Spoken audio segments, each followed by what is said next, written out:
Is there a rule of thumb when you should start to add staff? Well, because Stacy's on a time crunch, we'll pass it to Stacy real quick, and then we'll go to Ingrid because I know with your firm evolution, it'd be very interesting to see how your team's evolved as well. So, yeah, is there a rule of thumb when you should add a team member? I would say before you need them. We decided, we made a conscious effort for 2016 not to hire because we wanted to see what kind of stuff what kind of clients we were taking on versus what kind of clients we were telling no. Because we very often will tell a client, we're not a good fit for you.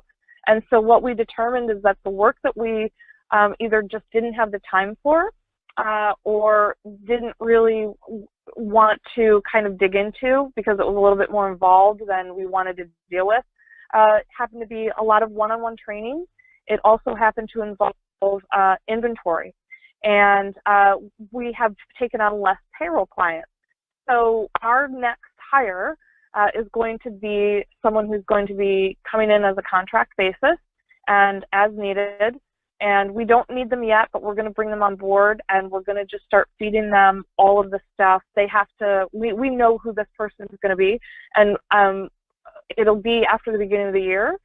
Sometime, we're not sure. So, but we're in the process. We don't need them now, but we're starting to look. And so I think the rule of thumb is start looking and figure out what you need before you need it so that you can have them in place and you can pull the trigger and have them ready to go.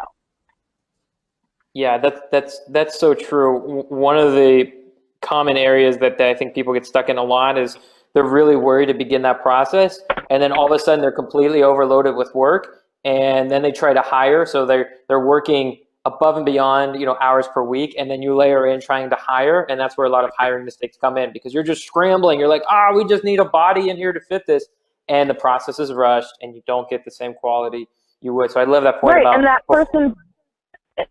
and that person doesn't get trained. I feel like a lot of times that person doesn't get proper training either.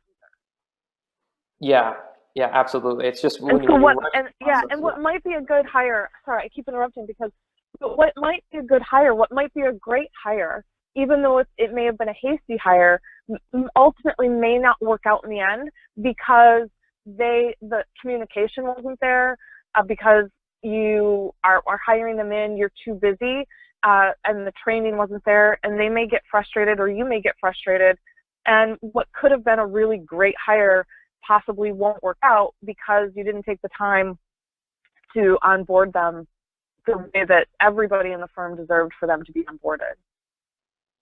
That's unbelievably true. You can have a great team with a poor process or poor training process, and it's going to deliver a mediocre or poor outcome. Onboarding, service deliverable, whatever it may be. It reminds me of, I think Marcus Lemonis brought that up in one of the episodes of the Profit TV show, which was amazing. Ingrid, when you're looking at hiring, how do you approach it? Because you've gone through this amazing transformation. We're finding the right client base. You've reduced the number but increased the profitability. So now, with that frame of reference, how do you look at hiring?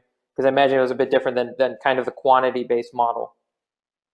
Yeah, actually, you've got amazing timing with this question because we have a new team member starting today. Vicky is in the next room with my partner Moretta right now, and she's getting the lowdown. And we've been actually seeking Vicky for a while, and we were patient in finding the exact right person. We didn't want to bring somebody on hastily and have them not work out. When I first hired my first employee in 2012, it was probably one of the biggest transitions that I made as a business owner. Becoming an employer is a learning curve. It's like becoming the parent in your business because now you're responsible not just for you and your own income, but also for the livelihood of another person. And there's things that you're expected to know, and it can be really, really scary, but you don't have to do it alone. There are some fantastic resources out there to make sure that you've got your I's dotted, your T's crossed, that you're not missing anything. And using those resources and not just guessing is a really, really good solution.